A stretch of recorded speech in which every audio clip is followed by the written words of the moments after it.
PDM September 2022 and welcome to IIA Chapter. I have the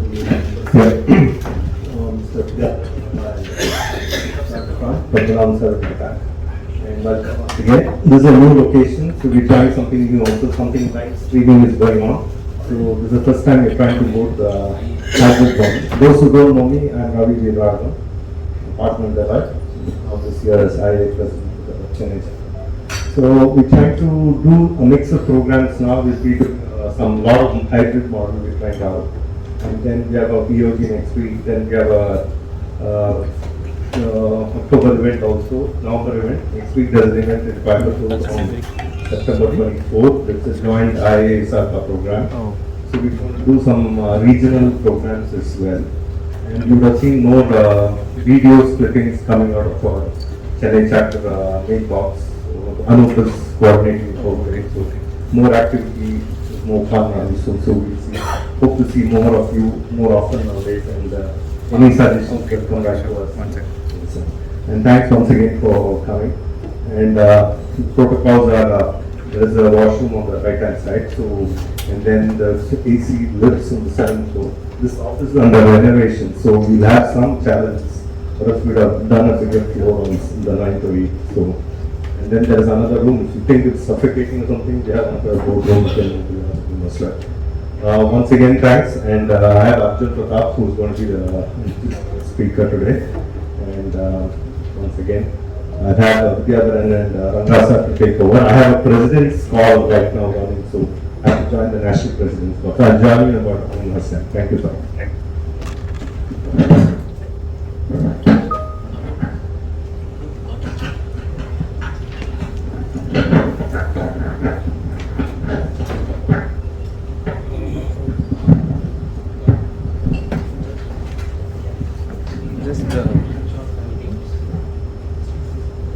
Good evening, everybody. Members, non-members, invitees, BOG members, etc. After the new president, Mr. Ravi Viraragan of Deloitte has taken over as the chapter president in the month of July, back end of July, one big event happened in the month of August, 27th August at the Taj Kanimara. It was a seminar on the topic Fraud and Forensics Conclave, half-a-day seminar, and in that seminar a book launch has also happened. Book titled Fraud Prevention and Detection Through Internal Control. Using internal controls, how to prevent fraud, how to detect fraud. That is the book. There are 3 co-authors. I am the first author. Second author is Sana Bakar, chartered accountant from Delhi. Third author, Naval Kishore Bajaj. He is the chief of corporate audit working for Yokogawa India Limited from Bangalore. So Chennai, Delhi and Bangalore, 3 authors. That was launched in that conclave, because the conclave subject is also fraud prevention and detection investigation. The book is also on the subject of fraud prevention and detection. We thought it is appropriate that it should be released in that meeting. Otherwise, it should have been released in the earlier conference itself. We deferred it and we wanted to release it in this function. In fact, this is the book, Fraud Prevention and Detection Through Internal Controls. After the release of the book, launch of the book, we brought only 100 copies to that function. All the 100 sold out within 1 hour of the launch of the book, because, thank you. In that book, what we are describing is various internal control measures in various functional areas. Name any functional area: procurement, inventory, HR, payroll, fixed assets, cash and bank, anything. We have given a detailed account of internal controls and what kind of fraud prevention measures. All that has been described in that book. So people thought it is very useful and they have purchased the book. On that day we have given 50% discount The cost of the book is 249. We sold it at 125 rupees on that day alone, only on that day. Now if you are buying, it is 249 only, and courier charges 51 rupees, totally 300 rupees. So that is the thing. In fact, Indian Bank General Manager of Chief Compliance Officer and General Manager was present, and he ordered 100 copies of the books to be given to each and every staff in the Inspection and Audit Department of Indian Bank all over India. Then from TNSC Bank there is a request came to me. They also wanted, because we stock out situation, we don't have the stock, so it has gone for printing, and then in a week's time it will come. So those of you who want to purchase the book, you can send an email request giving your name, address. If you give the address, we can courier the book to you, and payment can be GPay or bank transfer, any kind of thing. First you register your requirement, afterwards payment, we will advise the bank account number and all that. So with that, I welcome each one of you for this. This is the first PDM. In the month of August, it was a grand event on fraud conclave, and this is the first PDM after the new president Ravi Rajan has taken over. And we are trying out here because we want to have a hybrid situation, physical as well as online. Those who are wanting to join online, the link is also given, and that's what we are testing out.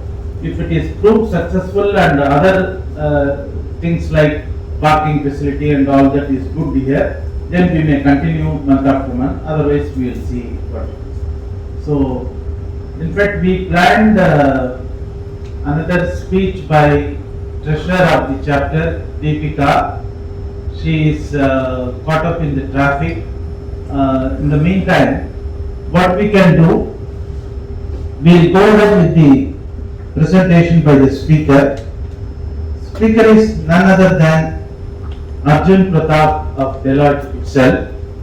He is from Deloitte Haskins and Sells LLP, from the Information Technology and IT Enabled Services Division. He is a Chartered Accountant, Certified Information System Auditor, CISA USA, and Certified Fraud Examiner. Arjun is a Chartered Accountant and has over 12 years of experience in risk and related services, with a primary focus on control assurance, forensic, fraud risk management, and internal audit. Arjun is also a certified fraud examiner and certified information systems auditor. He has significant experience in technology advisory, internal audit, fraud investigation, ERP reviews, IT risk assessment, third-party assurance, and internal controls. He has aided clients, both regional industry leaders and global companies, in design and implementation of internal control systems. Everywhere you see internal controls are very important. That's why he is also into internal control design and implementation and all that. The nature of industries he has served includes technology, manufacturing, both industrial and retail manufacturing, infrastructure, construction, banking, financial services, business and IT process outsourcing. Arjun is a speaker at various industry and professional forums. Arjun has spoken on blockchain and emerging technologies, future of work, future of audit, audit automation, analytics, cyber frauds, and related security at various forums. With this brief introduction, I now request Arjun to start the presentation. We will have the Deepika's talk afterwards in between.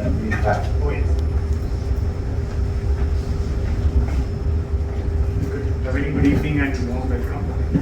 Am I audible or you? Yeah, I'll give it. Okay, for the people who have joined online.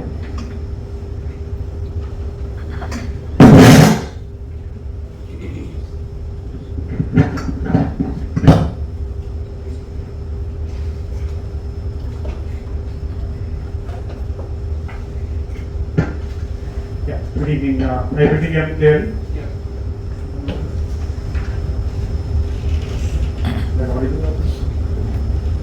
Okay, once again a very good evening and welcome to the IIA's first PDM for this financial year for IIA. Very happy to be part of this PDM event. And thank you, sir, Vyadhan sir, for the nice introduction that he has given me. And it's a Friday evening, so I didn't know myself that it's a 2-hour event that they had planned for you. They were saying CPE credits and other stuff. I will try and see how much I can extend to 2 hours, right? So, one thing I had requested Ravi was that, should it be really 2 hours, because the topic, I'm not sure if they're introduced earlier, is on digital risk management. So everybody is moving into digital transformation, whether we like it or not. The pandemic had accelerated the speed at which we are becoming digital. So I was actually checking with him, do you really need a slide? In the first place, he said, no, you have to have minimum 10 slides. So I said, because it's digital, keep it binary. It will be 0 and 1 slide. Right? Having said that, I think there's no feedback.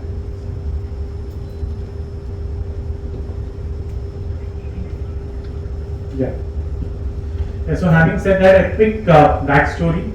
Let's go back in time to 1940. Sir, I don't think we need the mic. So let's go back to 1940s, the Second World War era, when Germany and Europe and the American continent was all into war, right? So Charlie Chaplin at that point in time wanted to make a spoof movie on Hitler. The movie was called The Great Dictator, right? He made the movie. Germany protested. In fact, they sent a lot of agents to the studio of Charlie Chaplin to ransack and sabotage it so that he doesn't make more movies. To a certain extent, they could have success, but then they had to send their spies, their agents into London, into the studios in America to get it done, and it wasn't completely successful, right? Let us just fast forward to not so far away, but in 2014, where excuse me, I think that is passing. It's all on mute.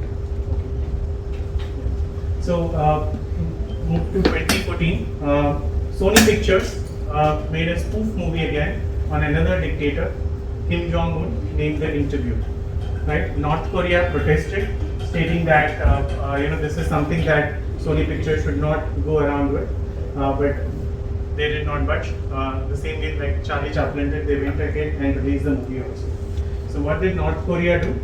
They sent some of their agents to China, where they hacked the servers of Sony Pictures in US, in California, and they were able to release the movie online, as well as a lot of internal email communication. They were able to take it from the cloud environment and put it online. All the salary discussions, all the artist compensation discussions, and the fight that they had with Angelina Jolie, everything had come out. Right? So what is the damage that the company has? Reputation damage.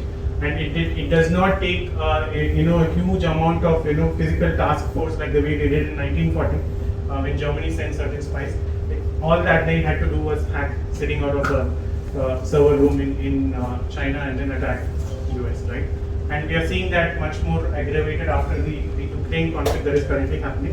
While having said that, this is not much about forensics or cyber forensics. I know it is about digital risk management. But the point here is to put across as to moving into digital, how much does it accelerate newer risks, and what is all that that we need to look for. Let us look at another example of an RPA bot, right? Let us say today organizations use RPA bots, robotic process automation, for various of the processes when they feel that it is redundant and they are able to kind of mimic the tasks that a human being can perform and then replace it with a simple robot, right? Or a software program that will mimic that particular task. Now what happens out here is, let's say they are using the RPA bot for scanning, screening and shortlisting CVs from a HR point of view, right? And the role of the bot is to select, shortlist and then put it across for the selection process, right? Now let us say this was also being performed earlier by human beings, right? Now the bots always come up with a license cost. So this particular bot is not going to do this job 24/7, right? So therefore there is enough amount of free time. Unlike a human being, the bot can actually run and execute work 24/7. So what does the organization think about? They think, okay, this bot is also capable of doing another redundant task, which is payroll management, right? So therefore, the bot is allowed to compute payroll and make payments out to all the employees on a periodic basis, monthly basis, whatever it is, right? In a traditional setup, if you look at it, if we are going to have a human being man this task, and also managing the task of recruiting, screening, also doing the payroll processing, there is a clear conflict of interest, right?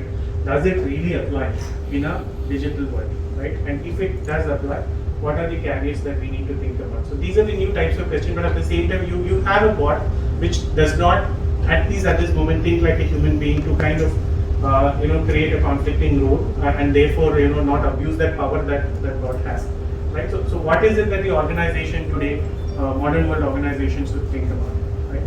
Another example. Today all of us order food on Swiggy. Today all of us order groceries on your Dunzo, your Big Basket and whatnot, right? So what had happened was suddenly there was another new idea and a new organization that had come in called Zepto, right? Who had promised a 10-minute delivery, right? There was another organization, Grofers, which was also into online delivery, typically your grocery deliveries. So they decided somewhere, I would say, in a span of 10 to 15 days that they will also move into this model. They in fact went ahead and changed their name to Blinkit. In a blink, they changed their name, they changed their business model. But today you don't know where they are, largely struggling. Because the decision that they took to move into a 10-minute delivery model was viable, but whether was it sustainable, whether they have the required infrastructure to do that, digitally it was possible. Right? Digitally, it is possible for them to make that setup and allow users to get the items. But then, did they have the infrastructure backing up?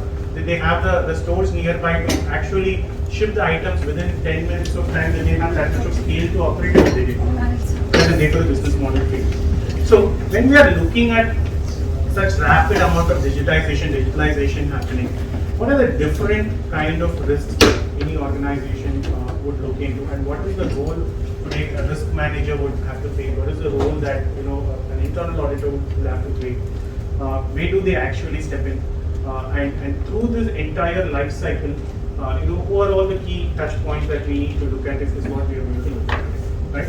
And to make it more interactive, again, being digital, being binary, please do actually participate, ask questions, also share your inputs and thoughts, because each of you will also be in some way or the other, being part of this digital economy, I would say, right? So quickly we will go into this one slide I was talking about, and maybe one more slide a little later. You're good to take questions in the middle, or you want to back it? No, I'm ready to take questions. We can have it now. So in the bot scenario that you are going to, sort of articulate with your machine learning, Right. how much is it far away that the machine is going to be like emotionally like a human? Okay. So today when we talk of good question, sir. So today when we talk of such kind of machine learning, and what we are talking about is whether the machines are going to get the same amount of intelligence that human beings possess today, right? So that's why there is a slight difference in terms of what we call as artificial intelligence and what the scientific community today calls as artificial general intelligence, right? So if the machines reach today a state where they can possess artificial general intelligence, like the way human beings have, and the way the body functions, the way the thinking capabilities function, and that's the day such kind of a conflict will definitely arise. So I ask you, how far away are we? I would say we're pretty much very far away. There are quantum computing aspects which are coming through, but at the moment, if you would personally ask me on a personal note, I would say we're still very far away from that. But we will have newer or different kinds of threats with IoT coming in, right? Because the machines are going to talk with each other, right? All that is required is somebody to enable that communication between machines. So even if you're sitting here, I don't know if it is still on, you can get the government smart hub that is outside. You get a free Wi-Fi within this office because there's just a smart hub out there. But what amount of information that the smart hub collects, how much of private information that you share and or it picks up from your devices, how the security is, nobody knows, right?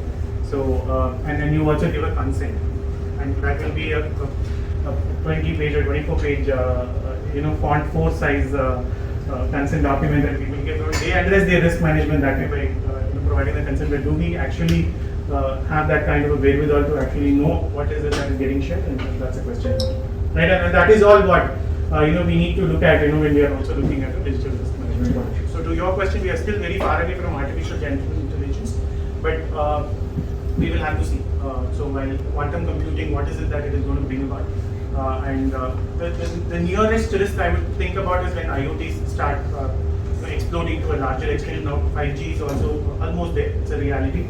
So it primarily enhances the IoT communication, and that's where we will have to see how it actually transforms. What happened?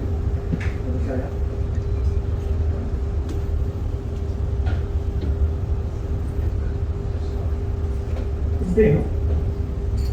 Yeah.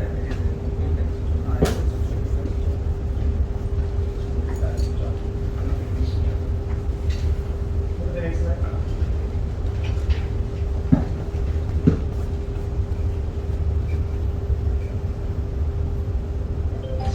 Yeah, so this is that one slide I thought I will walk you all through over the next 45 to 50 minutes or so. Again, please do participate, ask any questions through our conversation or discussion itself. So while we had put this across, we started with an inner circle, which actually clearly determines what is that the digital push, and when we talk of a digital life cycle, where does it all start? What is the trigger? So today, a lot of your trigger is actually from your customer, because the customer needs it, and today's customer is actually looking for speed and convenience. All that the organization thinks about when they move into any kind of service or a product today is what is the customer looking at, and the primary requirement is speed and convenience, and therefore that pushes them to digital.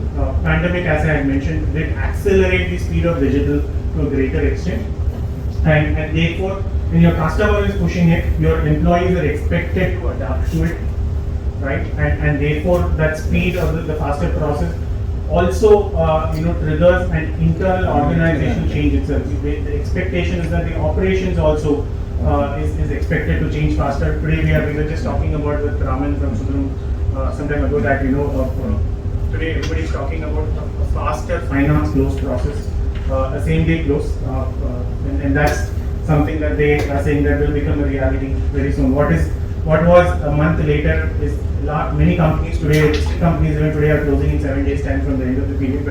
But how can it be as real time as possible? Possible together if they are having a good amount of touchless transactions, right? The more digital you become, the more possibility to have a lot of touchless transactions, and therefore your operational aspects also change to adapt it to digital, right? And therefore you collect a lot of data, and then there are going to be a number of products and assets that is going to support in this entire digital transformation. And when we are talking of digital, what is all that technology that we are going to look at, right? Let's start with cloud, the simplest form of digital, and a lot of us didn't know that we were on cloud at the time we started using Hotmail. But today organizations have largely adopted to cloud, and the banking and financial sector also is slowly moving into that direction. Especially the banking sector, which is still pretty reluctant in terms of whether to move into cloud or not. But from an operational efficiency point of view, I think that's the way. A quick story on how cloud did happen, right? So today, if you see, cloud was actually, the speed at which cloud has grown thanks to Amazon because of their AWS, right? They were not a technology company to start with. Is it better now? No, that's fine. That's fine. So, thank you.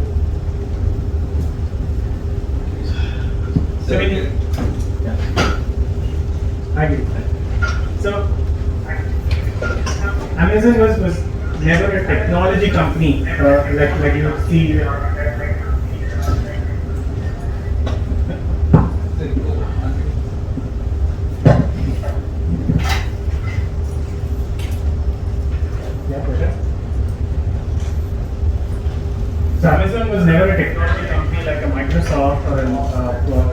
Google or what you may call, or a HP or a Dell, right? But then they started the cloud, journey for a lot of companies. Simple reason they found an opportunity onto something else. Amazon had this challenge, especially during the holiday season, the December season.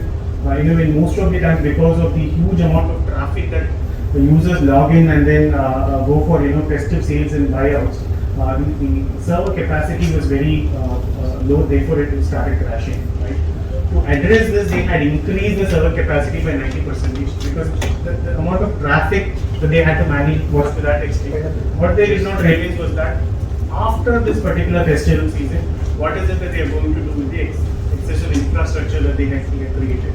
Are they going to wait for another 11 months or for the next festive season sale to pick up, or is it that they're going to put it to somebody else, and that's how cloud was born? They thought they will leave that infrastructure for other companies to use, and that's how AWS was born, right? And today, a significant amount of the world is on cloud, and cloud transformation is what is driving a lot of digital initiatives for many organizations today, right? So, but what is it that we have we need to look at as a risk when we are talking about cloud? Is it the service provider, is it the cloud service provider that I need to evaluate and look at? Today, a lot of your cloud contracts are very difficult to understand, assess.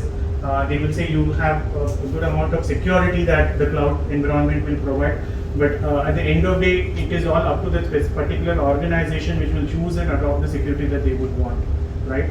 And the issue or the complexity multiplies when you are on a multi-cloud environment, which is again the reality today. Today organizations are not just sticking to one cloud because of the nature of the applications or the IT environment that they have. They use multiple clouds. They use AWS for a certain set of their applications and platforms. They use Microsoft Azure.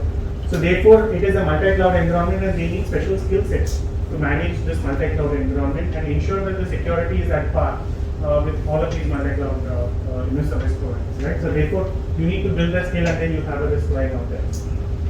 And like many people mention, data is the new oil, and therefore a good amount of impetus today is laid on the amount of data that the organization collects, stores, as also shares with another organization or entity, and therefore it creates more opportunity for analytics to be built in. Today, analytics starts with business intelligence for the senior management to drive decisions, as also from an audit point of view, to what extent are we using analytics within audit, right? But the most important aspect here again is that what is the quality of data that we are looking at? Is there enough amount of care and concern laid out for the data collection that happens? Because if the source itself is wrong today, then all your analytics is going to go to the top, right? Internet of Things. Again, it has industrial application. It has public or retail application, right? Today, a lot of factories are automated. There are a lot of what we call as OT systems or operational technology systems which actually run on the shop floor, and these are connected to various servers, and any data loss in between the process or any system breach will lead to the production itself coming to a standstill. So how are organizations managing this? So when we talk about information security, when we talk about digital risk, a lot of us focus on only information security, the information coming from information systems, around financial systems, around your CRM, your supply chain and other stuff, but there's not much of focus that is laid on the operational technology that is used on, let's say, on the shop floor, or robotics, or these manual machines which are connected to various sensors today, right? How do we manage that? Then, as again in a multi-application system environment, how does the integration happen, right? So today people have an ERP, then they have a separate CRM application system, they have a separate payroll system, because each of these application systems come with their own specializations. A lot of product companies, right? So today, many companies do not just go in for one ERP for the whole package, right? So if they would want, a very unique, differentiated payroll system or an employee lifecycle management system, they go into a different startup product, that comes through. So how it integrates with your overall, IT environment, how are you managing it is again another, big risk and task that you will have to look at. Augmented reality upcoming. right? And where do you kind of see this put to use? And most of today's retail and fashion is going to lie over there on augmented reality. So what are the risks in terms of data collection? What are the risks in terms of products getting missold? Is all that that somebody will have to look at. While we will get deeper into the larger outline section, we will also look at some of these additive manufacturing or what we call as 3D printers. Again, that is something that is a reality. A lot of again, you can kind of make it akin to the Internet of Things, and if again there is a design which goes wrong, and therefore you have a lot of product rejections, and then you did not factor it in your digital risk management, and again your loss out there, right? There are a lot of simulation-based systems or applications that organizations use. Even within let's say the risk functions and audit functions today, what the emphasis for large organizations at least is to more on risk sensing. So how quickly do you sense the risk, and how do you become more predictive, so that you can be more of a business partner to the management and tell them that there is something that that doesn't look very fine in the near future, or that the trends that show is not so good, that you will have to focus on, right? So, but then if these simulation systems do not really have the right set of models, right set of data, again whatever simulation or the inference that is going to come out of that is going to be a lot of more false positive, right? Within all of this, again, cybersecurity is something that is very inherent. That's why we started with the example of that Sony Corporation, where North Korea was able to hack the systems and the leak information, right? But again, it's not just cyber. So when we look at digital risk management, so the first thing that anybody should actually start looking at is the strategic risk, right? When I'm saying strategic risk, it is more contextual. When an organization is choosing a particular technology, what kind of assessment and analysis is performed to ensure that the technology choice is the right choice for the organization, right? Whether it is at a high level, let's say if somebody is going to go for an RPA, if somebody is today going to be more fashionable and they're going to say they're going to get into an AI or ML based engine. So who is evaluating the technology? What kind of proof of concept is an organization looking at to determine before they choose that particular technology is today very important, right? We did discuss about this Zepto and Blinkit example where there was a technology that was there, but whether the technology was really a successful one to be used for a particular company or an organization, giving their own business model, giving their own operating model, is that really viable or not? Can the never be right? And when it has in lifetime saying that I make a choice today, that because of the way things evolve, that decision can it ever be right? Actually, today I would say it's the question of beyond the right or wrong, sir. So it is more of a commercial decision if you actually look at it. What we need to look at is that what is that particular objective that I'm going to derive using this technology, and what will be the sustenance or what will be the longevity that I'm going to use this technology for. But you're right, in a lot of business decisions, this is going to be a very complex one. With the speed at which technology changes, with the speed at which you will invest in a particular technology, but then it changes or a better one comes in the near future. So how am I going to tide with it, right? And again, as I had mentioned, it's the customer in a number of cases, who decides, the convenience and the speed at which they would want a particular service, right? So that is again determined by the technology. So it's going to be a very deep decision that an organization will have to make. But whether it is right or wrong, I don't think that is something that anybody can clearly point out. But have they performed a good amount of assessment, the thought process, choosing the technology that they would want to? Are there use cases elsewhere, which have been put to use, or if there was a proof of concept with the existing business model or the operating model that the organization has that they have some way used?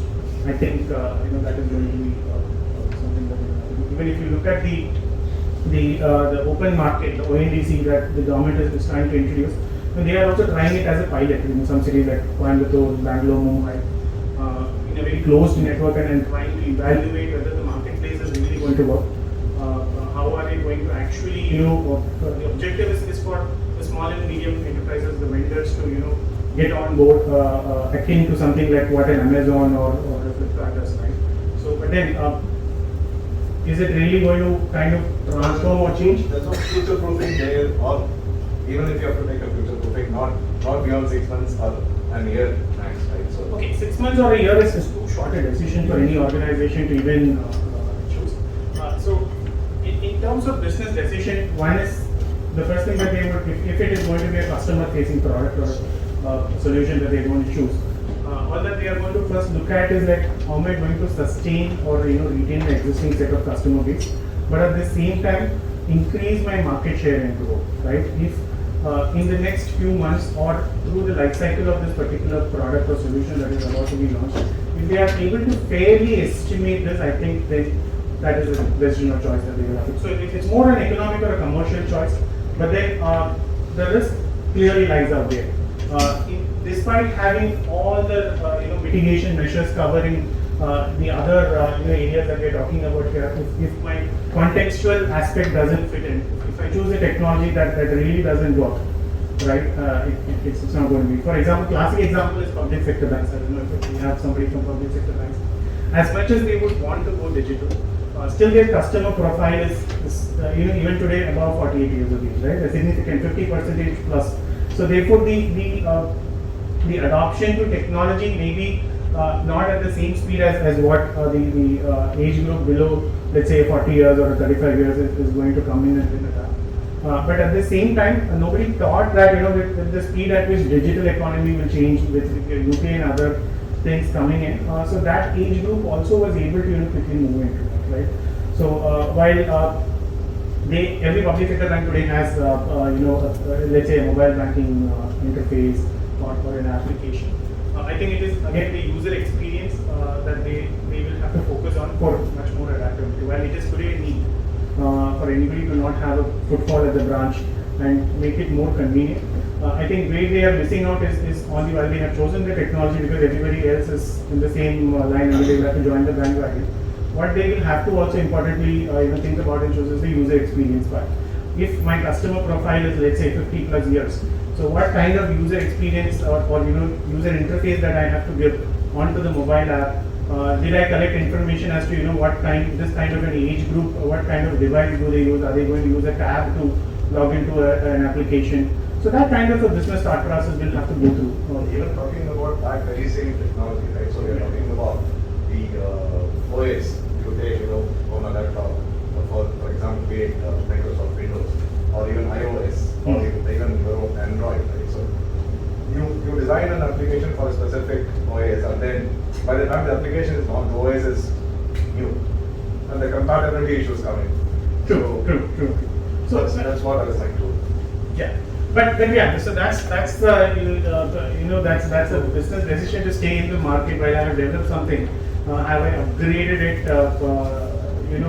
As soon as possible. Yesterday we were discussing on why does Apple need to have a new launch every year, right? Because nothing much is changing rather than much of the size or OS that today that they are bringing. There's no new invention that is coming through, right? Which was once their USP, correct?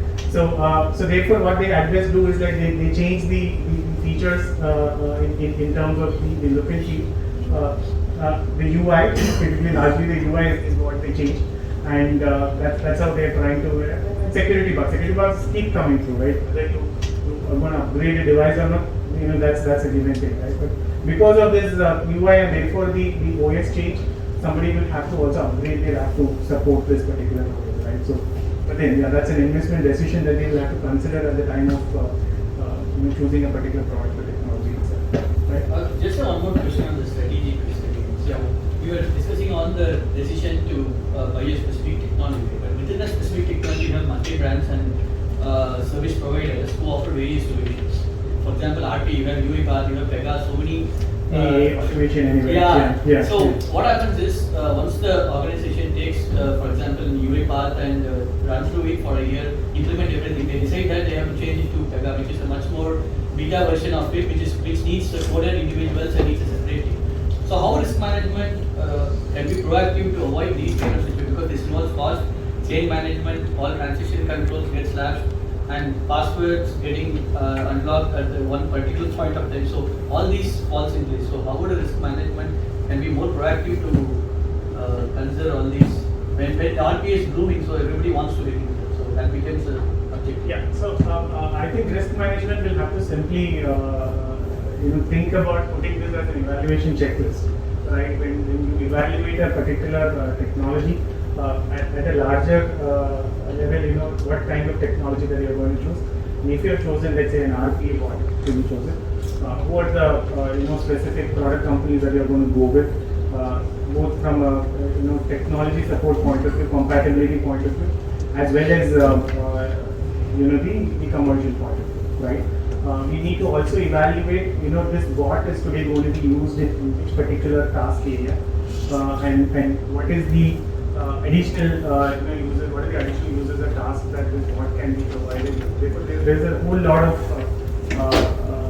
study which needs to be done. But again, if today organizations are also very clear in terms of if they are going to just automate a small taxation task process. The first thing that they evaluate, because everybody has realized today that these bots are not going to replace human beings, right? When the first at a point in time when RPAs were magnified, a lot of people were thinking that they are going to a large extent cut down my staff size. No, just that my staff is going to look at much more utilizable work, right, than doing a redundant work. So how am I going to make the best use of the 6 lakhs or 8 lakhs, or even for that matter, if you are going to buy an Indian RPA bot provider, 2 lakhs or 3 lakhs per user license bot? How am I going to make the best use of it? Because you have these bots available 24/7. And all that you need is a periodic maintenance time for these bots, right? So how am I going to do that is what an organization will have to look at. Today, if the technology partner or the implementation partner comes in, they actually do a clear study of the business process for which this bot will have to be implemented. They break it down into the lowest level of task possible, let's say an L5 or L6, and then they determine whether this particular bot implementation will actually help realize what they are intending to do. Because again, while it is implementable for all practical sense, what is the data that it will source? What kind of additional computation mechanisms that it is going to do?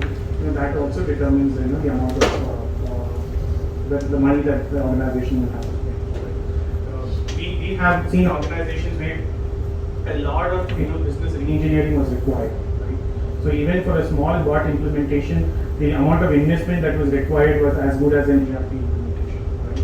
So therefore, there are certain fundamental changes. If you look at, we have seen a significant change in the way government functions, e-governance and other stuff coming through. But then governments or even public sector enterprises have not still become paperless, right? There are tools, there are technologies, but still there is this concept of you get a certificate or you get an internal letter, memorandum moving table to table. So that's not completely changed. But there are two things out here. One is a mindset change, as well as the other thing is that how do you kind of operationalize certain matters? It stays the same way as what it was before. Right. So that's the again contextual risk that the organization will have to look at, or for that matter, the government stakeholders will have to look at. So therefore, strategic risk.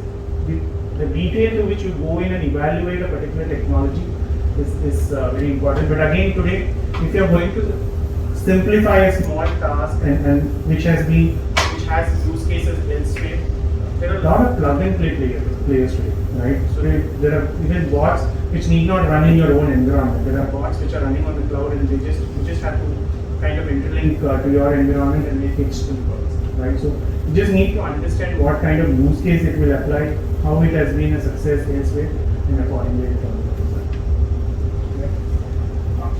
Yeah, and again associated with is the technology. When I'm saying technology, not just that particular technology, what is the supporting infrastructure or technology that is required, right? What kind of an evaluation that the organization has performed to ensure the amount of investment, to ensure the amount of technology support that is required. That is very, very important. And the other aspect here is that with more and more sophistication coming in with digitalization, because today organizations will not have and they need not have such kind of a skill set within themselves, right? So therefore there is more to outsource.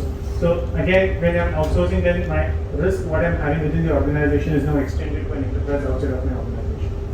So therefore, whether there are adequate risk checks or evaluations which are being performed, or me outsourcing it to a third party, whether in the case of development or implementation, or even for that matter for somebody maintaining and running that particular right. Then again, most important, how much of an impact this particular new technology is going to have in the existing operations. I talked about business re-engineering, but really what it is going to change in the current scenario, right?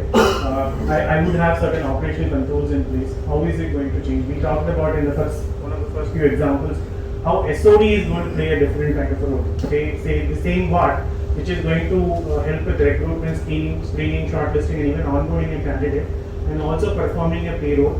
In true sense, as long as there is no artificial general intelligence, I don't think there is an issue, right? Unless otherwise there is some designer who knows how to kind of manipulate the way this bot functions and has actually put in some mischievous codes in there. There is not going to be an issue, right? But in a real life scenario, in a traditional or conventional human operated scenario, this is going to be completely different. So we need to understand, how this is going to change the landscape, the way we look at operations. And again, if you're coming from manufacturing world, the shop floor today is what is a lot of operational technology, lot of IoT devices that are over there. So how is it going to change the way you record, you operate in your shop floor, right? And what kind of data that you were earlier collecting and today that you will be collecting, what kind of changes that is going to happen and how it is going to actually impact your overall operational performance. So in a true sense, what also changes is the metrics or the KPIs that people define or determine when they move into digital technology. One aspect that anybody will have to look at is that how much more better data it is going to share with me, and how much more metrics or KPIs it is going to share with me for me to perform or take better decisions, right? And cyber, as I had mentioned, is an open world, new technology, and therefore newer risk. And we need not delve much into cyber. Everybody knows, what kind of risks it is going to bring in. But how prepared is the organization? Do you have internal capabilities to manage that explosion of new technology and therefore this amount of cyber risk that you're going to have? Or are you going to look at somebody external, third party, who is going to support you in that? And if you're going to engage a third party, will the third party really understand what your real threats and risks are and actually perform what is expected, right? Data leakage again, I would probably link it with cyber. The amount of data that you collect today in digital is much higher. Maybe it doesn't make any much of sense for the organization themselves today, but then for somebody else that data is going to be a huge gold mine, right? So how do we manage the data? Do we have a clear defined data dictionary? Do we know what is all the data that the organization is collecting? Are we classifying that information? Again, while talking about this, there is a lot of IT involved in here because there's the technology that we're talking about, right, which is actually doing this transformation. So therefore, how do we know that what are all the different kinds of data that the organization is going to collect? Are we going to classify this information very clearly? What kind of additional discovery measures that needs to be done, and who will benefit from this data? I think this kind of an initial assessment is also something that is very important. Yeah.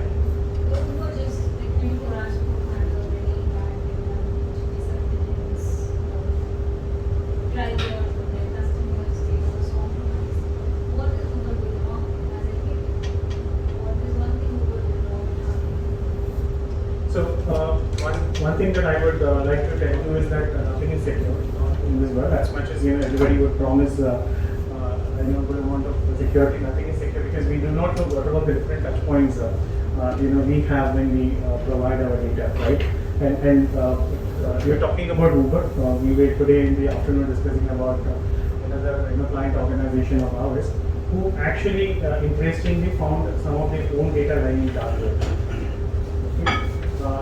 While they were just randomly scrolling or scrambling through some market intelligence, that they had received the data.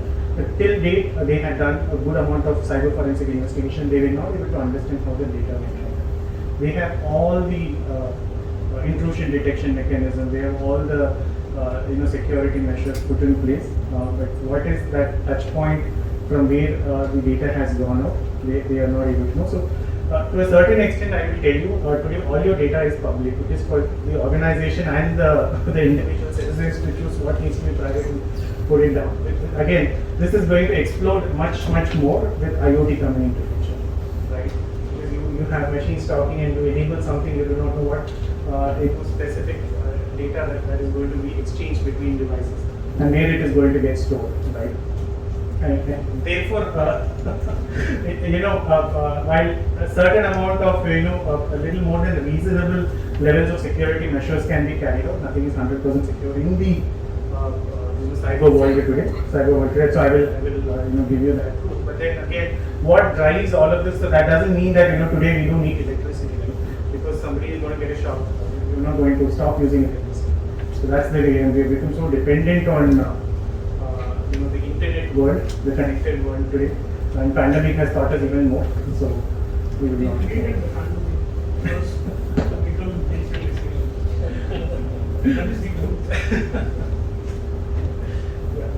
So I have a question. Yeah. So when we come to the point of data leakage, right? There are so many techniques and algorithms which are put in place or which are adopted by the industry in order to prevent the data leakage. But how do you think it is still prevailing, sir? See, when I say about technology, watermarking is one of the technologies. When we talk about RSA, cryptography, all these are some of the technology, or I would say best practices, algorithms which are being developed, implemented. But how do you think the data leakage is still happening, and what are the preventive methods that are happening in the industry when it comes to data leakage? So again, an extension of my answer to today, because you do not know where your data touch points are today, right? Because you're largely dependent on third parties also today, right? So I mean, one plausible explanation is that, right? So you just don't restrict your data within your organization. So there are other service providers who have access to your data. Your own customers take some of your data. You do not know how they handle that particular information. So therefore, data is actually spread across, right? And you will not be practically be able to plug every loophole as such. All that somebody can do is that take a consent. So in case of a breach, so even if you look at today Europe's GDPR, while they insist on a good amount of privacy restriction measures, they also provide for they do not say that it is 100% not possible or secure, right? So they provide for a consent and a notification mechanism as well, right? The moment you get to know that the data is leaked out, how quickly you notify the aggrieved party or the party for whose information has gone out, right? So there are other mechanisms which you look at as a recourse in such matter. People take cyber insurance. If everything is 100% protected, why do even they have to take cyber insurance? Today the argument on cyber insurance is more around what should be my insurance value, right? What should be some assured value? So somebody will have to actually look at what the data is worth. I mean, if you look at just financial information and then go ahead and take a cyber insurance, somebody has bigger value for the information or the data that you have. Right? Sorry, sir. Just to add to what you've been trying to actually, I normally don't need the mic, but to add to what you were saying, so with your permission, I think it's slightly beyond technology, data leakage, right? Particularly for See, culturally, within a train journey, a marriage is fixed. So much of gotram, family, background. By the end of the journey, they have probably fixed the marriage of a boy and a girl. This is the culture of this land. You cross the sea, go across to Singapore, they don't even wish each other. If you even pet the child in the, what do you call them, metro, it's actually against their culture. Here we even tell the uncle your name. So it's a cultural aspect. Why do you think Pepsi is able to hold on to the manufacturing secret when Bowento, which has a larger market globally, simply collapsed. Because the trade secret is, treated as my own. I work there, it's my own. We have culturally no respect for data. So whatever technology you put on that is being culturally driven by this focus. That means that lack of that respect for that. So in some cases we don't need technology at all. So it should start, if you want to prevent, and data leakage, that's what I always say. It's not data loss. Till somebody comes and tells you, hey, I have Arjun Prasad's data, he possibly doesn't even know that I have taken his data because it's still there in his wallet. So there is no loss till I come and tell you. That's why ransomware came. Okay? If you have backed up your data, he can do whatever the damn he wants with my data. Sorry for the language. Because I have not backed up the data, I gave him an opportunity to build up a ransomware. So it's a cultural thing. I think the first protection we need, answering this young man's question on what will risk management do? No, it's not for risk management to do. How should I manage the risk? I think basically that's, and now with the digital world, how do I extend that? As you were thinking, these thoughts came in mind. I'm sorry if I am taking your time. No, great, sir. It's more interactive and everything insightful practice. So, yeah, I agree with your point. Culture, ethics, and the discipline matters a lot. So Facebook and Google, US has all the culture and ethics. So the US economy works in a more democratization of data. No, there they'll be shot. If you steal Pepsi's, this thing you'll be shot. A gun culture. As recently somebody was saying, who's a Canadian, somebody with health insurance without a gun. So, speaking of culturally, I agree. If it is a trade secret, yes. But speaking of, let's say, the common man's data, US is more democratic that way. If you look at any of their products or any of the Amazon products or reviews, they actually ask the customer for information. Very clearly tell them that they're going to use it for analytics purposes, and every US citizen will get that information. Because they know eventually they are going to get some amount of benefit, sometimes monetary also. So they get that information, but it's exactly the opposite in Europe. They do not want even a Google search history of them to be there on Google servers anyway, right? So again, cultural differences, but again, if you're looking at data today, whether it is restricted within the organization or within a particular ecosystem, it's largely spread out, and with cloud coming in, it is everywhere. While even the Reserve Bank of India is trying to put out and localize information, but that localization, I would say more than privacy protection point of view, it is for them to have the information locally within their jurisdiction so that they can go ahead and audit that, or take that information and make use of it. Right? So from that point of view, they wanted to localize the information, because if it is in some other jurisdiction and that particular geography states that they will not be able to provide that information because it is within their jurisdiction. Let's take blockchain for example, where data is going to be public. So in the future, do you think it's going to be more of a con than a pro? Or? So that is why even within blockchain they have private blockchain. It will be restricted to a certain set of or a certain group of people or users, and accordingly they will restrict the usage. But again, blockchain as a concept only works when multiple people lay hands on that particular technology, right? So that's how each block attaches to itself and authenticates it, right? Like each node. In that case, it is more distributed. Data moving mostly I found that call center and such associated vendors. These are the real employers. In India, across globally, you might remember the IIA for which US and Canada faced, which was being run and headed by somebody in Mumbai. That all came out of the call centers there in India. So, and that we cannot restrict. You can restrict it contractually, but if somebody still goes ahead and leaves, you can actually create a liability clause on them and then get some liability claim for it. What data loss is this loss? There are cartels which are sitting right there, complying to all your data, but not DLPs, but some of somebody comes in and checks your system, that is.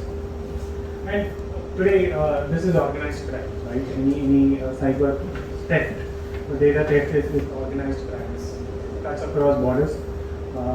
So therefore, there are jurisdiction challenges for countries to even investigate or get the people accountable.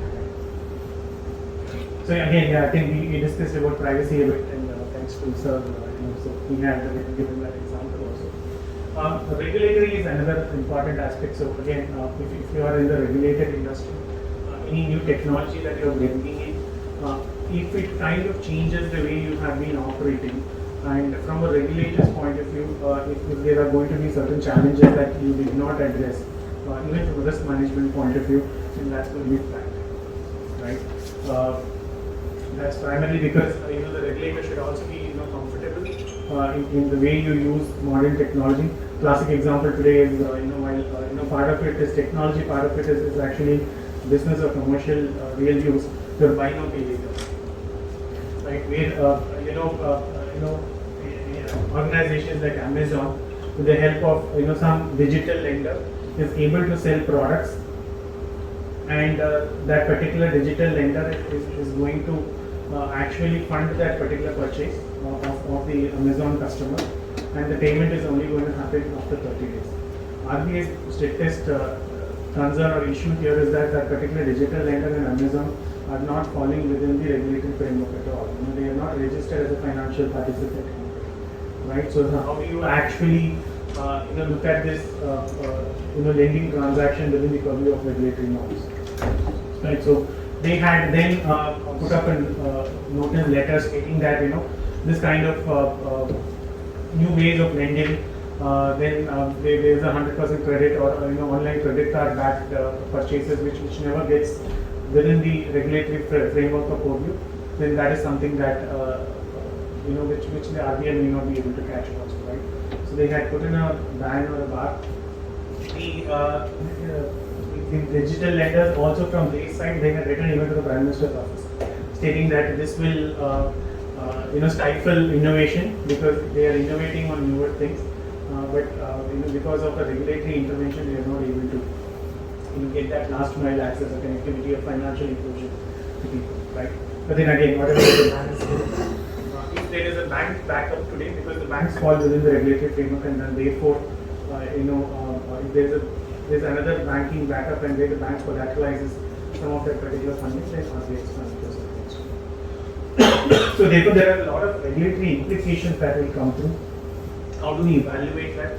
How do we look into it? So for an organization which reports Sarbanes-Oxley, let's say even the Indian IFC controls, right? If my control environment is going to change today because of introduction of a simple RPA bot, because what was actually being performed by a human being as a manual control, today if the bot is going to perform that particular process, it's going to change the way the control environment operates, right? So how am I looking at it? Have I actually looked at the risk that particular change is going to bring about? Have I addressed my regulatory reporting aspects of it? And resilience, most important. Again, any risk management professional is going to look at that. What if this particular technology suddenly stops functioning? Right, they do this in the air traffic control, right? While today you have all the air traffic control systems digital, they still do a manual mapping. So they quickly, if something goes down, they are able to pick it up and then do that, right? And that's a fail-proof system that they have invented and then put across. So what is the organization going to do? Has somebody actually looked at business continuity from this lens? If this particular application is or particular product is going to stop functioning today, who is going to be the aggrieved party here? Whether it's going to be the customer, whether it's going to be somebody internal, the finance department, whoever it is, how long can they sustain without the operationalization of that particular system? So has somebody done a business continuity or a resilience study on that particular new technology, even before the implementation of technology, which is something which is very, very important, and that will also determine the choice of, again, going back to the strategic risk, it will also determine the choice of the particular organization to whether to move ahead with the particular technology or not. That more so applies to third party as well, because I would have chosen a technology, the technology will be running fine, but then if the third party goes first, or if the third party is not able to suddenly maintain or manage, what kind of recourse do I have? Right? Will I be able to quickly take over rather than run the function or run that particular solution? Is something that needs to be thought about in the decision making stage from a strategy point of view also. Finally, forensics, because digital systems today collect a lot of digital data. Why forensics? Because tomorrow if you are going to have a lawsuit, what kind of chain of custody does this system have, right? Let's say if you are using an Excel spreadsheet and multiple people touch a particular infected or affected system, and if you are going to use that in a court of law, if you are not able to prove chain of custody, who all touched that particular application, if there is not much of audit trail within that system, then that's going to be a challenge, right? So how much of your new choice of technology is going to have an impact around the audit trail that you're going to maintain? Because audit trail today is a significant business decision also. The reason I'm telling you is when the moment you start logging something in terms of who is touching, in terms of the activities that the system performs, in terms of the user logging, log out, what kind of different keystrokes that are being recorded within the system, there is enough amount of storage that gets generated. Now this storage is something that the organization may need but doesn't require immediately.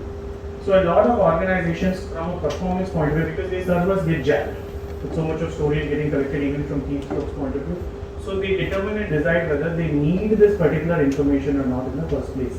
In the absence of this information, whatever activities or logs that the system is going to generate, in the absence of this, what are the other mechanisms or other alternative options that I have so that I can do away with it, right?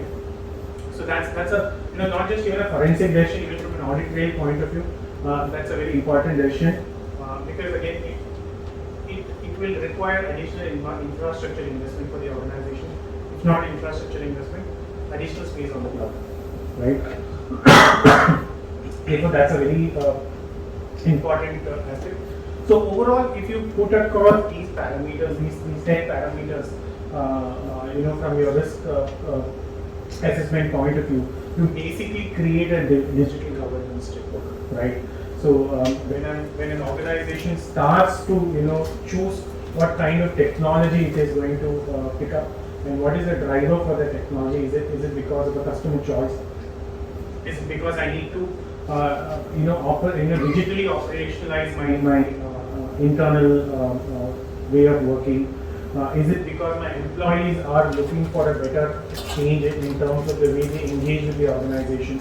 So there are multiple aspects based on which an employee moves ahead to choose a particular technology. So starting from over there, evaluating all of these factors, you come up with a digital governance framework, and that's going to be a Bible. And then it again, whatever you create as a checklist or an evaluation item is something that you will keep refining, but then that acts as a base, irrespective of what technology you are going to choose, and for every such technology decision that an organization is going to do. Well, again, take a quick pause here for any further questions before we move on. I have a slightly different question. Yes. Yes. We are all internal auditors, members of the IIA. What is your advice to young internal auditors who want to acquire competence in digital risk management? What are the avenues available? What are the courses available?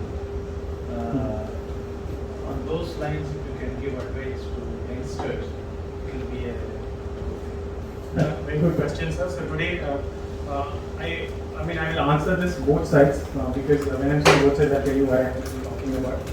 Today, even when we take interviews, the one thing that we are telling people is that we do not just look for somebody who is very good at their functional aspects. If they are an accountant, if they are an auditor.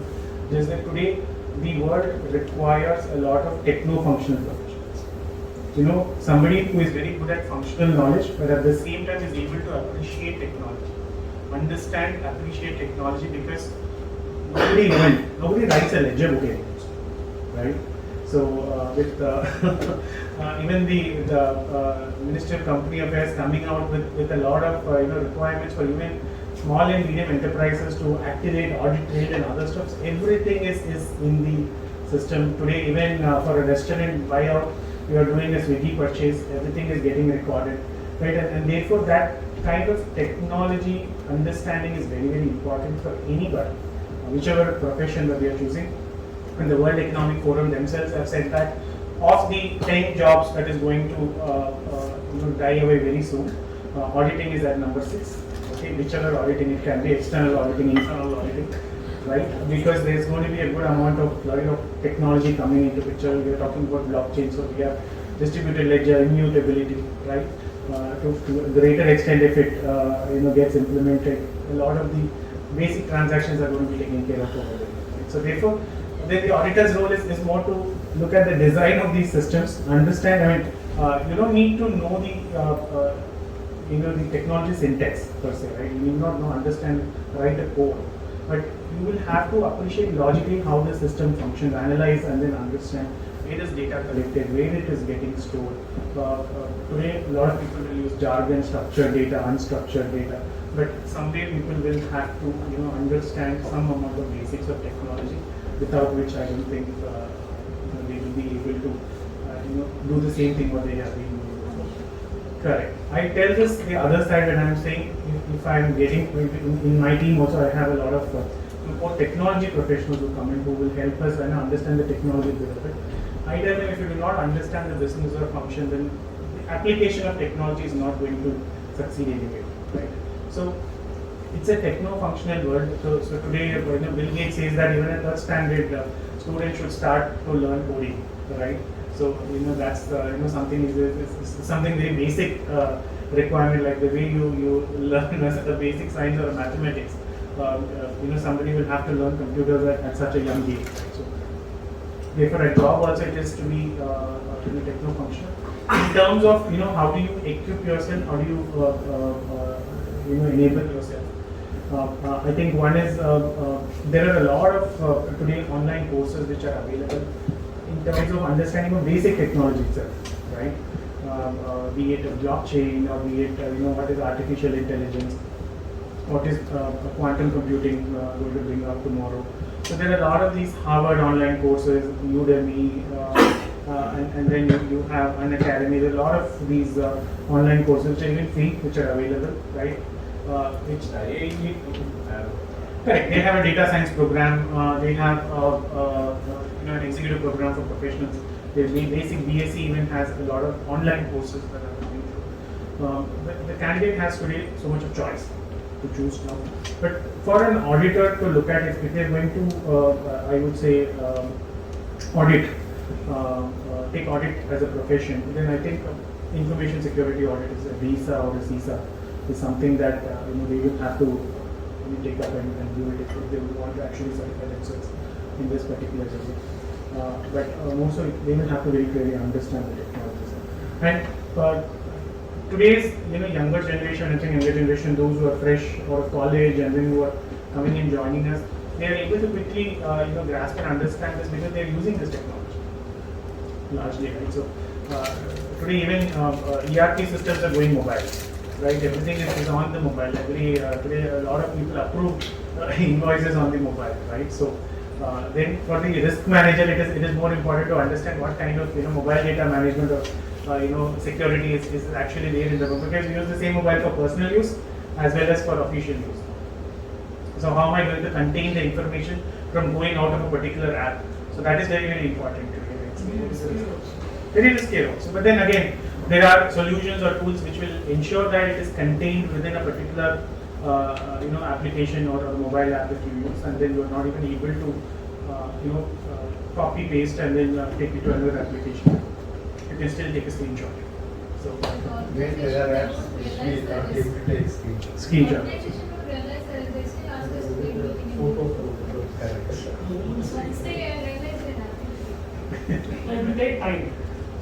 See, I will challenge these things will change only after 20 years, because that is why this corona thing came. They want to kill everyone who is above 18 years.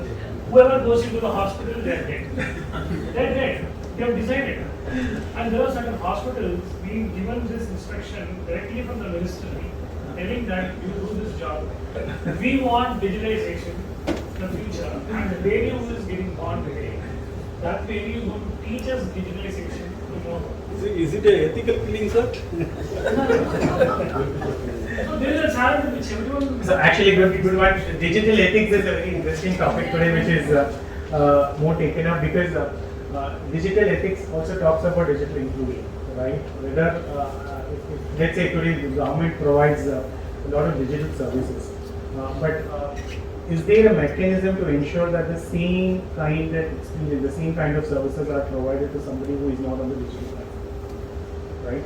That's a very difficult point to even take. So we had a very successful COVID platform, right? The platform which the government used to bring all the citizenry together to get registered for vaccination. But there is still a good amount of population of citizenry who are not tech savvy, who are not able to get into it. So therefore, the government also provided option for somebody else to get them registered, and then therefore a certificate was printed through the COVID. But digital ethics today is a huge topic debated because there are a lot of population, even educated population, who do not get into the digital world, right? Because we are still in the old. Somebody does it by way of choice also. So in that case, what do you do? The person can be very paranoid and he will say, I will cut off all my digital resource, right? So we don't have. For the psychologists, there is going to be a huge. There is one exception, like SBI Bank, with its own mobile banking app called Link. In that, they had taken care of a very minute thing.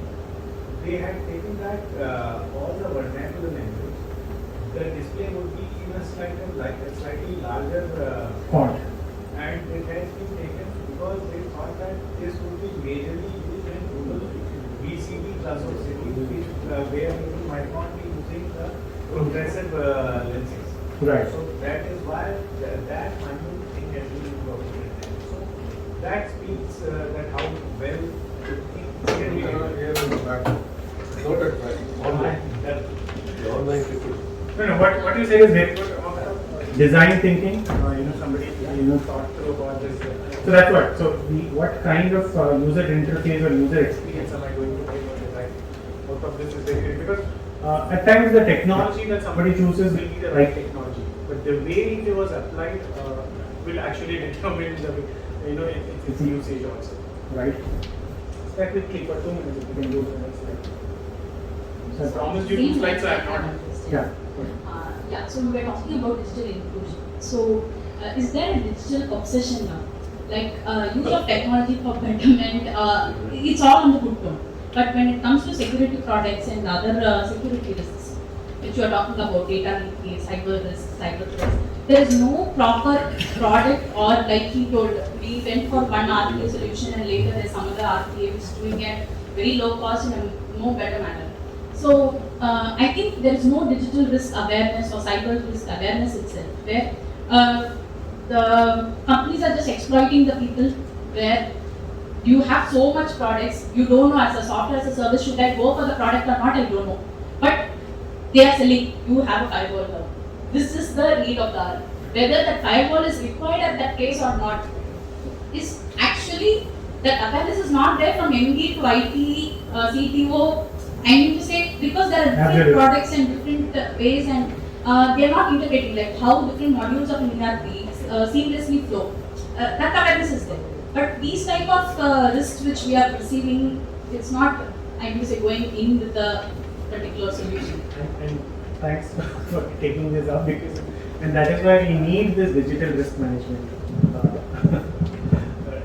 And there needs to be a clear thought process around it. People needs to first of all understand what is it that they're getting into, right? I mean, it will take time. It doesn't, sir, because it doesn't take time for you to move and adopt to the technology, right? So then you need to No, but this is how the carefully and cleverly This evaluate. is actually this is the implementation stage. We are in actually the action stage where I throw everything in the people's mind. So let them themselves get adapted to certain things, because I may adopt, the person who next 6 weeks, he may not adopt. He's still being the same old traditional word. So things, see, I am in a company where we follow still the traditional system. We are still not even into the digital thing, which I don't want to go. So that is why I tell you, it will take time. Yeah, it will take time, but then there are certain events which will determine. For example, we did not discuss about one event, demonetization. Right. Well, demonetization was, in many ways, a lot of people had, various complaints in the way it was implemented. But it kind of sped up the speed at which we were able to, move in digitally. But thanks to one clever intervention of UPI. Right? UPI is something which even the US doesn't have to. But again, here, and I don't want to talk more, but Yeah, there are risks. I'm not saying there are no risks on this particular technology, but the speed at which it got adopted, right? Today you want to buy tender coconut outside for 20 rupees, you can pay on UPI but still, move forward, right? when you are talking about demonetization, this 10 rupee coin still not being accepted by certain cities. So today the RBI It's a basic thing. I agree. So that is why today with Amitabh Bachchan's photo, RBI had put a that's why I said stating that do not. See, I don't Banks want are to bound to accept. Yes. But it's The rumors. from the 10 rupee coin is not being accepted by the people. Now, Andhra Pradesh, Hyderabad, take Hyderabad. You know the system. I agree with you. Actually, there's also a story because there were news quoting that those 10 rupee coins are fake. Yeah, Fake exactly. coin, exactly. You're right. That is the reason why people were hesitant to The accept same 10 logic rupees. applies here. See, So that is why to kind of address that today RBI has come up with a detailed half-page See, ad. I don't want to talk much about RBI. Today RBI's face is different. What I am seeing 30 years before RBI was totally different. That is what I want to say. Perceptions. So No, sorry. Perception is a good word, right? In English, it's a good word. See, today I'm young, okay? Today whatever I see, I accept. Today this is the catch. This is the market. This is the sales pitch. Here. and that is why I said there is also a good amount of emphasis today going on digital ethics, right? How do we ensure inclusion of non-users of digital technology, right? In terms of government services delivery, or for that matter any user. So there is a clear guideline also today that has come up even for, let's say, app developers, right? And it's for even organizations, if they are going to build a product which is going to be entirely digital, then how are they going to ensure delivery of such services to people who are not on the digital connected world? And they may be people by choice also. Somebody who doesn't want to get into the digital world by choice. That's very right. I have more things. Yeah. So no problem. Thank you. Friends, it is getting 8 o'clock. Okay. So There are no more questions. We will come to the end of the session. Please take your seats. Sir. Thank you very much, sir. Thank you. Before the formal vote of thanks, I would like to say a few points, action points, which are decided by the management committee of the chapter. First thing about PDMs, we thought that we should have it either on a Thursday evening or Friday evening, not on a Saturday. Saturday being most of the companies 5-day week, so Saturday is yeah.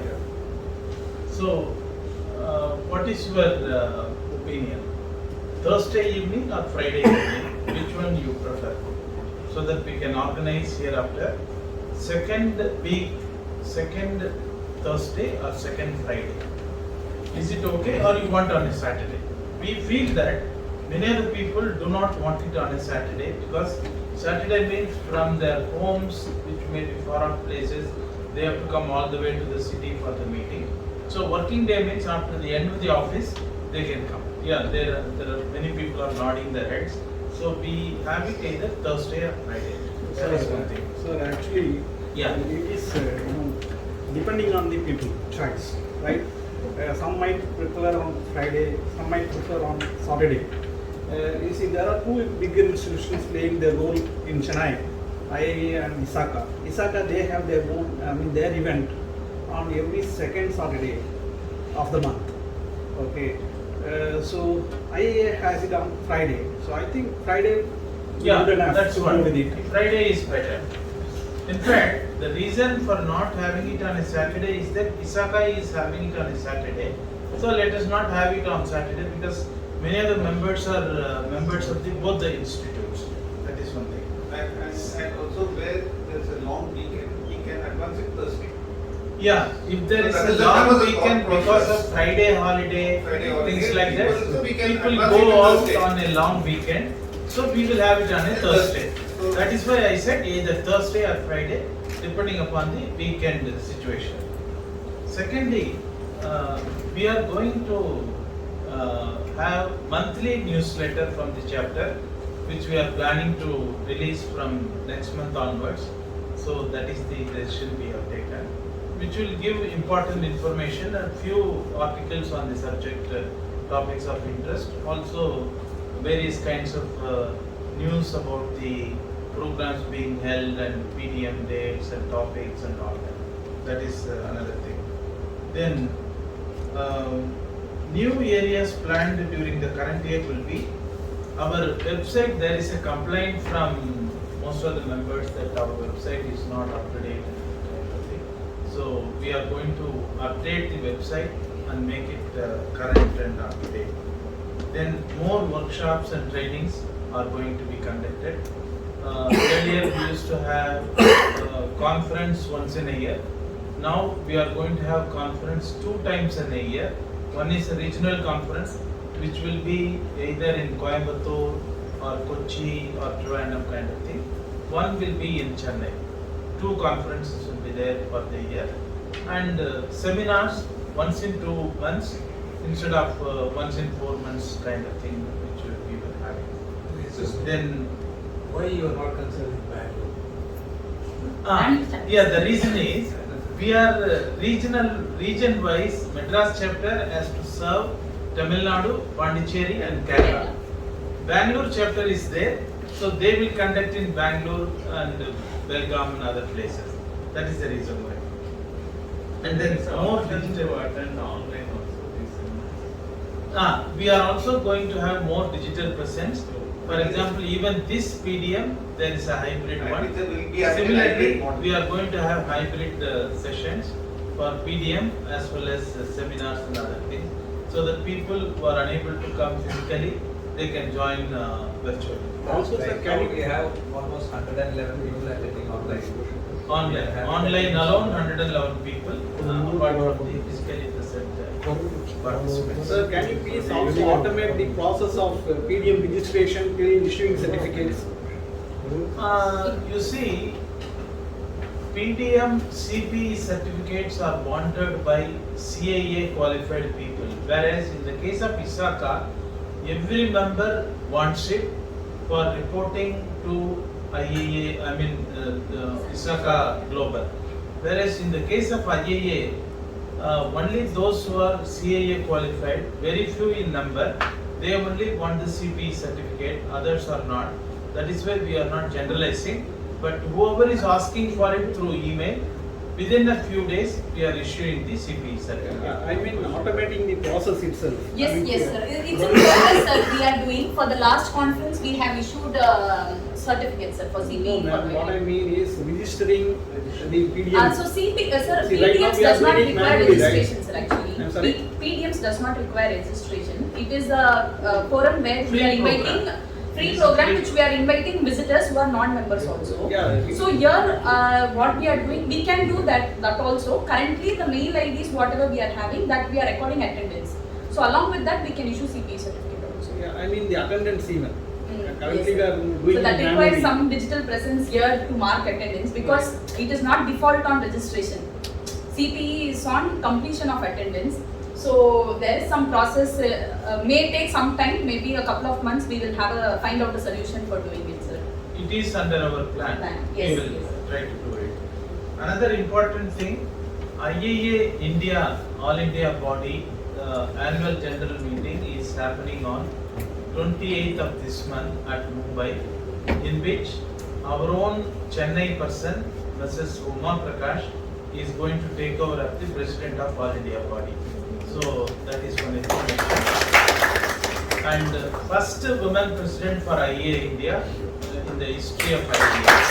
That's again, first thing. And because the President is from Chennai, the national conference, All India conference, will be held in Chennai for the year in the month of January, end of February 2023. Then we invite members' feedback and suggestions. You can email to info@iiamadras.org so that we will consider all your requests and suggestions. We will get them into action.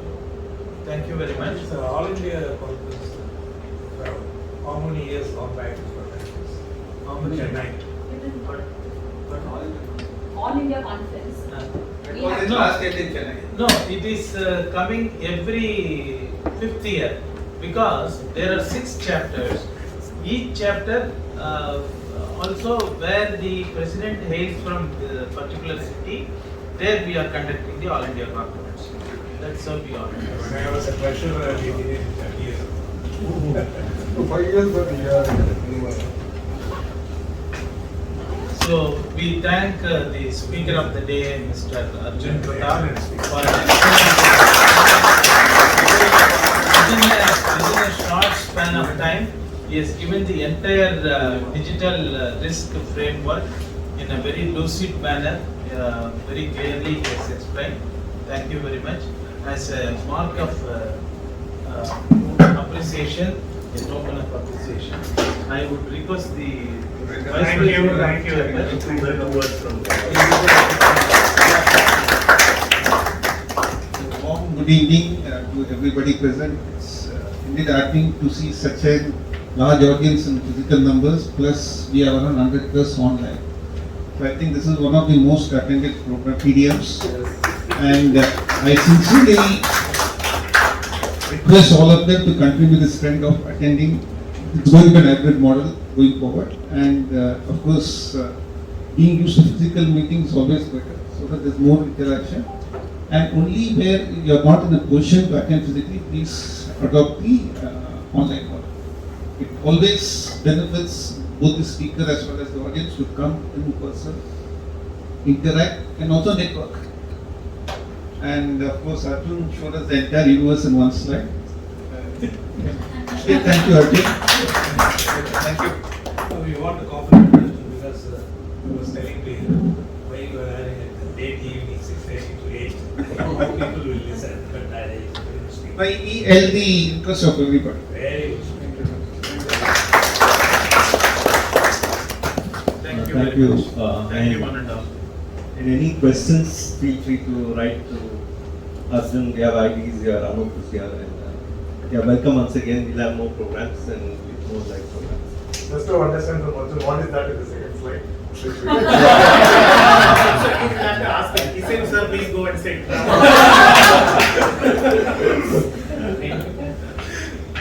No, the second slide is a little more detailed in terms of at each stage, at the time of, maybe sit down just for a second, you can just pay that. So at the time of onboarding or choosing a technology, what is it that you need to look at through it, and then when you're going to monitor at a later point in time, what is it that you're going to do. So if it is shareable, all the email IDs have been given. If you I can think share it, we yeah, can. then you can kindly.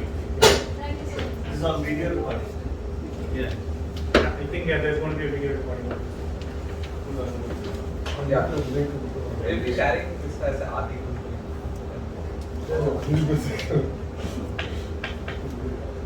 How many states are there?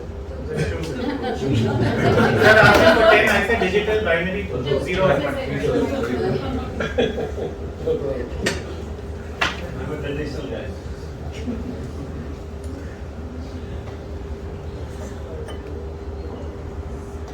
Okay, thank you. Thank you.